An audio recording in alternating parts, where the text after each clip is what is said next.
सबको नमस्ते। Okay sir. हाँ, नमस्ते नमस्ते।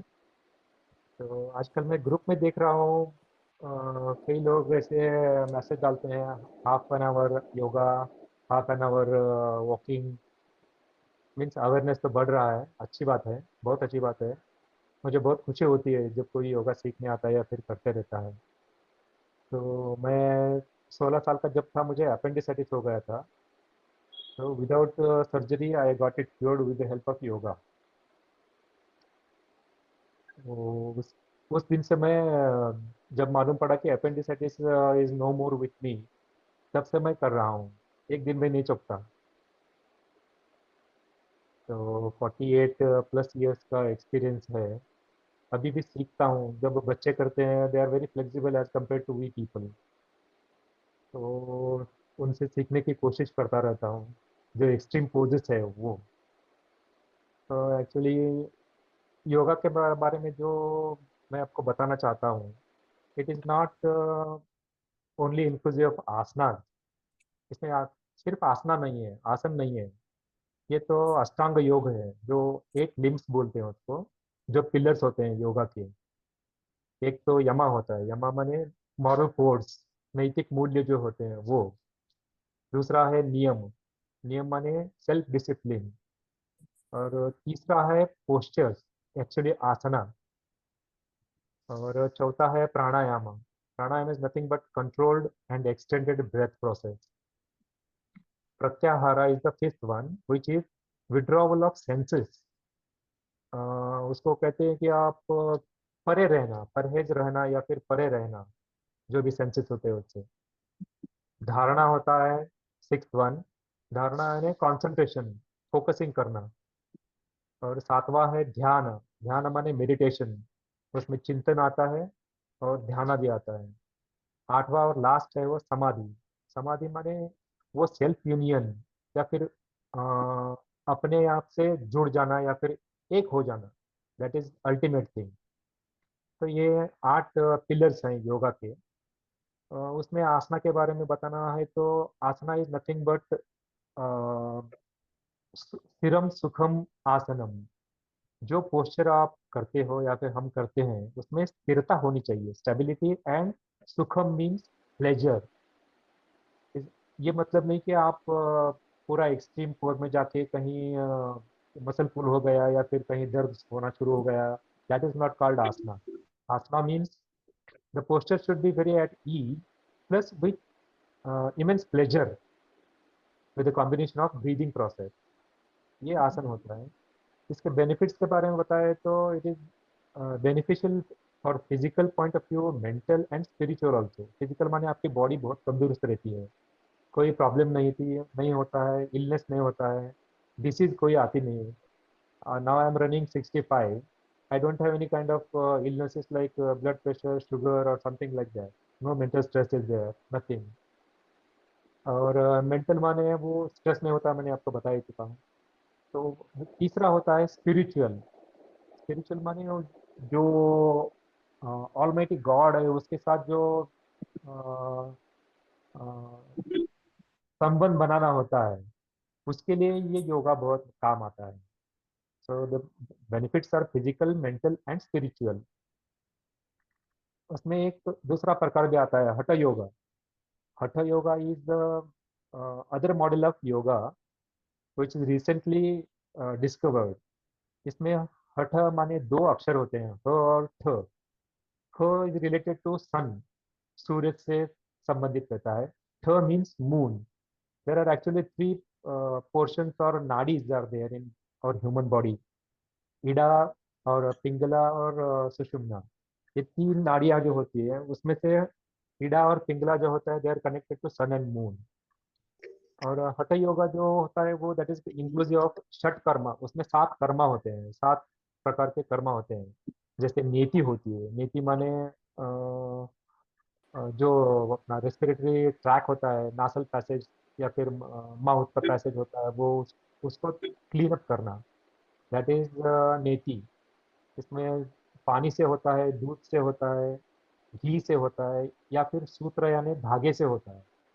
दैट इज कॉल्ड नेति। जी। उसके बाद धौती आती है। धौती माने इंटेस्टाइन और डाइजेस्टिव सिस्टम को क्लीन करना या फिर टॉक्सिन्स को बाहर निकालने का वो प्रकार होता है धौती। वो कपड़े से होता है, महात्मा गांधी जी करते थे उसको। तो ये धोती होता है। बस्ती माने सिर के ऊपर या फोरहेड के ऊपर या at the centre of the eyebrows ghee या oil stretch your toes out. पूरा स्ट्रेच कर लो आप ऐसे। उसके बाद पुल करना है, आगे पीछे, आगे पीछे, आगे पीछे, 5 या 10 बार जितना करना है आपको कर सकते हैं। एंकल मसल्स जो होते हैं इससे ढीले हो जाते हैं, दे विल बी फ्लेक्सिबल। आपका वेरिकोज वेन्स वगैरह है तो you can get rid of those varicose veins with this one. Rotation of the toes, पूरा रोटेट कर लीजिए दोनों पैर, क्लॉकवाइज एंटी क्लॉकवाइज 5 या 10 बार। इसमें लिमिट नहीं है, आप कितने बार आपको करना है कर लीजिए आप। उसके बाद नीज के लिए टैपिंग द नी, ये टैप करना होता है। नी नी कैप के बाजू में जो मसल्स होते हैं, लिगामेंट्स होते हैं, टेंडन्स होते हैं, वो रिलैक्स करते हैं, मसल इसमें एक्शन में आ जाते हैं। उसके बाद आता है बैठ के सांस को छोड़ते हुए just twist your waist to the maximum point, keep the breathing on. किसी भी हालत में, किसी भी आसन में या किसी भी पोज में you should not hold the breath. Breathing process should be continuous, you should not be held. Try to remember those things. इससे क्या होता है, अगर आप इस पोजीशन में सांस को रोक के रखेंगे तो that will be pressurising the points and you will start getting the pains over there. तो एक एक्सट्रीम पोज के बाद जितना हो सकता है उतना एक्सट्रीमिटी लेना है, जितना सहन होता है उतना टॉलरेबल। उसके बाद सांस को चलते रहना है, सांस को रोकना नहीं। Next one is this one. ये हो गया वार्म अप, पूरा बॉडी ढीला हो जाता है। उसके बाद स्टैंडिंग एक्सरसाइजेस होते हैं, जैसे अपना पवन चक्की होता है, वो मैं करके दिखाता हूँ आपको। स्ट्रेचिंग द लेग्स आउट, ये वाला मूव लाइक द पवन चक्की।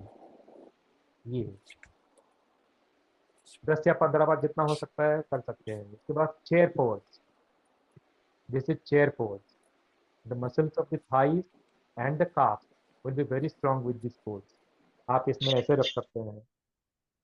If you can't take this position in the middle of a ground, you can take the support of the wall also। दीवार का सहारा लेके आप ऐसे खड़े रह सकते हैं। पैर में मैट वगैरह नहीं रखना चाहिए, नहीं तो फिसल जाता है वो। तो ये हो गया। उसके बाद साइड सिटअप्स आ जाते हैं, 1, 2, जितना हो सकता है उतना करना है। शुरुआत में थोड़ा पेन हो जाता है अगर नए से सीख कर रहे हैं तो। By the practice you will not get the pains. ये हो जाता है। उसके बाद स्ट्रेचिंग मीन्स पूरा स्ट्रेच करना है आपको, जितना हो सकता है उतना। तो जी, बाप रे। ये एक ओमकार हो गया, कम से कम 5 करने चाहिए, एटलीस्ट 5। भ्रामरी या फिर ओमकार, दोनों को 5 बार करना चाहिए। उसके बाद आती है शीतली और शीतकारी। शीतली माने it help the person who are suffering from cold. Cold या फिर जब आप बाहर जाके आते हैं तो पसीना पसीना हो जाते हैं गर्मी में आने के बाद, तो कीप द बॉडी कूल। शीतली शीतकारी प्राणायाम मदद करते हैं। करना क्या है, keeping the body straight, back straight, लंबी गहरी सांस लेनी है, छोड़नी है। छोड़ने के बाद जो आप सांस लेते हो तब keep your teeth on one another, press little press, और उसको दोनों लिप्स को थोड़ा सा ओपन करना है और सांस मुंह से लेना है। धीरे और लंबा सांस लेना है, मुंह को खुला करके, दोनों दांतों को एक के ऊपर ऐसे थोड़ा सा प्रेस करके ऐसा करना है, पूरा एक्सेल करके।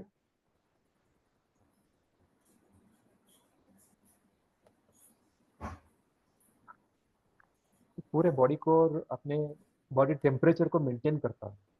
सो if you are coming out of out from the sun rays और धूप में से आते हैं, तो उसके बाद एक 2 मिनट या 3 मिनट ऐसे करें तो बॉडी टेम्परेचर कम नॉर्मल हो जाएगा। That will help you in this way. उसके बाद आता है उद्गीत। उद्गीत माने the person who are suffering from thyroid, hypothyroid हो या हाइपर थायराइड हो। जो थायराइड ग्लैंड्स होते हैं वो सिक्रीट करते हैं, जो सिक्रीशन होता है वो अगर इम्बैलेंस हो जाता है, थायराइड प्रॉब्लम हो जाता है, या फिर मोटापा होता है, या फिर बहुत ही दुबले पतले हो जाते हैं, दोनों दोनों तरह से हो जाता है। To keep the thyroid glands active and healthy, the Udgeeth pranayama help. करना क्या है हमको, सांस को छोड़ना है और आवाज के साथ सांस को धीरे से और लंबे तक ले जाना है, लंबे समय तक सांस को लेना है आपको आवाज के साथ। जैसे आप हिचकियां लेते हो, यही एक हिचकी को आप एक्सटेंड करते जाओ। पहले सांस छोड़ना है, बताता हूँ आपको। ये जो पोर्शन होता है थायराइड ग्लैंड्स का, very close to the collar bone, इसमें प्रेशर आ जाता है। By that the thyroid gland will be very much healthy. Udgeeth से इसको 3 बार करना है आपको रोज। इसको भी कोई पाबंदी नहीं है, कोई कभी भी कर सकते हैं। इसी में अगर एक्सटेंडेड या फिर एक्स्ट्रा वर्जन जो होता है, उसको हिचकियों को एक्सटेंड करना है, माने ऐसे।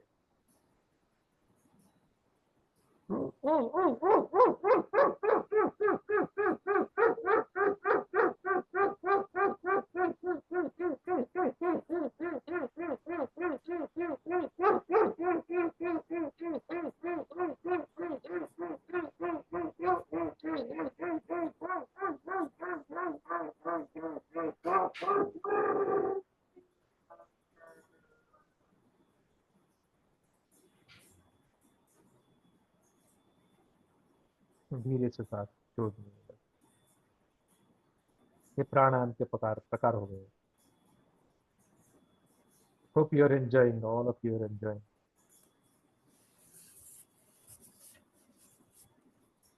जी अभी क्वेश्चन आंसर्स कर लेते हैं। उसके पहले मैं आपको बता देता हूँ मेरा डाइट प्लान क्या होता है। सी, जैसे जैसे उम्र बढ़ती जाती है, बैक पेन आने का सवाल ही नहीं होता। ये आपने मेरे चौथे सवाल का जवाब अपने आप दे दिया जी। कि मैं बिना पीठ लगाए दीवार के बैठ नहीं सकता, मेरी बैक में पेन रहता है। जी। तो लोअर बैक। बाकी, हाँ जी, लोअर बैक।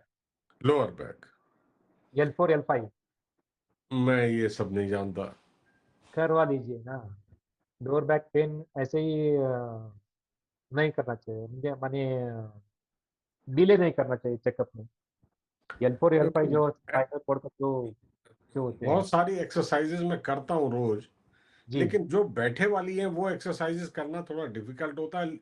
पेट के बल या पीठ के बल वाली एक्सरसाइजेज बड़ी आराम से हो जाती हैं। हाँ, उस दिक्कत क्या होती है, जो जो प्लेट्स जो होती है स्पाइनल कॉर्ड में, वर्टिब्रास, तो वर्टिब्रास के अगर बीच में कोई नस अगर दब गई है, L4 L5 या L3 में थोड़ी सी दब गई है, तो आप ज़्यादा देर तक बैठ नहीं सकते। उसके लिए आप चेक करवा लीजिए एक बार, या फिर एक्सरे करवा लीजिए, या फिर किसी एमडी के साथ कंसल्ट कर लीजिए, एमआरआई करवा लीजिए। माने यहाँ पे कोई क्वेश्चन नहीं आना चाहिए कि अब क्या हो रहा है मेरे को। रिपोर्ट आ गया, रिपोर्ट नॉर्मल है, तो आप बिंदास कर दीजिए, कोई प्रॉब्लम नहीं है। इम्पैक्ट नहीं होगा। पीठ पीठ को जो वॉल को टिका के आप कर सकते हैं। और थैंक यू। सारे सवालों का जवाब हो गया, धन्यवाद आपका। Thank you very much. या मंदिरता जी फोन कीजिए, सब सवालों का जवाब मिलेगा। हाँ, फोन आपको करना है ना। हाँ जी, L4 वाला बंदा मैं हूँ। अच्छा, बहुत बढ़िया है, लेकिन नेस्टी जी को फोन करना आसान नहीं होगा, आपको करूंगा मैं। मैं तो ठीक है सर। पूरा दिन में कुछ नहीं करता। मेरे शेड्यूल ऐसा है कि सुबह उठता है 4 बजे, पौने 4 बजे उठ जाता हूँ, ध्यान के लिए बैठ जाता हूँ। उसके बाद 5 बजे, 6 साढ़े 5 बजे तक क्लियर होके, साढ़े नहीं, पाँच से 5 6 बजे तक वॉकिंग। वॉकिंग मेरे 8 से 9 हज़ार स्टेप्स हो जाते हैं डेली। और उसके बाद योगा, 1.5 घंटा योगा। उसके बाद स्विमिंग सेक्शन हो जाता है, बच्चों को स्विमिंग सिखाता हूँ, वो उसमें 3 4 घंटे चले जाते हैं। उसके बाद मेरा डेली रूटीन चालू हो जाता है। बहुत और बढ़िया। गार्डनिंग का मतलब शौक है, आपका टेरेस तो गार्डनिंग का। आदर्श जीवन है ना, यहाँ एक्चुअली आदर्श तो बनना ही नहीं है ना, बहुत नहीं, आदर्श मुश्किल है। तो नहीं नहीं सर, ऐसा है, है। देखिए एक दिन में तो आप कह रहे हैं ना, जैसे 19 साल से कर रहे हैं, बहुत सारी जी। चीजें हैं 19 साल से आपने अपने रूटीन में डाली हैं। यहाँ रूटीन तो 40 सालों से बिगड़ा है, अब उसको सुधारना चाहिए। आप बोलते हैं, मिनट एक एक छोटा छोटा करके उसको जी अ, भैया, एक बात बताता हूँ आपको, nothing is impossible in the world. नहीं इम्पॉसिबल नहीं है, पर वो हाँ, बिट बाई बिट ही होगा। कर लीजिए, इट बिट बाई बिट कर लीजिए। हाँ, मैं वही वही है। मेरे को अपेंडिसाइटिस हुआ था 16 साल में, 16 की उम्र में। तो I was very much annoyed, मैंने बहुत घबरा गया था। मैं इंजेक्शन के लिए भी डरता था उस वक्त, सर्जरी के लिए मैं तो तैयार ही नहीं था। उससे पहले मेरे पिताजी से मैंने जब पिताजी मेरे बहुत अच्छे करते थे योगासन, तो उनको जब करते देखता था मैं, वो ये क्या मदारी का खेल रखा है, लगा के रखे हो आप, ऐसे पूछता था मैं। मैंने हंसी उड़ाया करता था वो योगा का। Hmm. When I went through this blow, appendicitis हो गया, मेरे को सर्जरी नहीं करना है, तो मैं अब अपने पिताजी के पास चला गया, आपके पास कोई नुस्खा हो तो बता दीजिए। तो उन्होंने मेरे को मयूरासन बोल दिया, भुजंगासन बोल दिया, कपालभाति का वो प्राणायाम के प्रकार बोल दिए। 6 महीने के बाद उसी के डॉक्टर के पास मैं गया चेकअप के लिए, तो वो बोला अपेंडिसाइटिस गायब हो गया है। अच्छा। तो वो जो इम्पैक्ट मेरे मन में पड़ा, श्रद्धा बोलते हैं उसको, श्रद्धा, वो जो पड़ा उसके बाद मैं छोड़ा नहीं इसको। नहीं बहुत अच्छे है, नहीं आप जो हाँ, कर पा रहे हैं वो तो खैर हर एक के बस का भी नहीं है। जैसे सूर्य हो जाता नमस्कार है, हो ऐसा नहीं जाता है, लेकिन होता सूर्य है। नमस्कार के जो 12 पोज 12 बार, भाई वो आपको लग रहा है 15 मिनट में हो जाएंगे, मुझे लगता है वो पूरा घंटा ही नहीं में और एक बार गिर भी पड़ेंगे उसमें।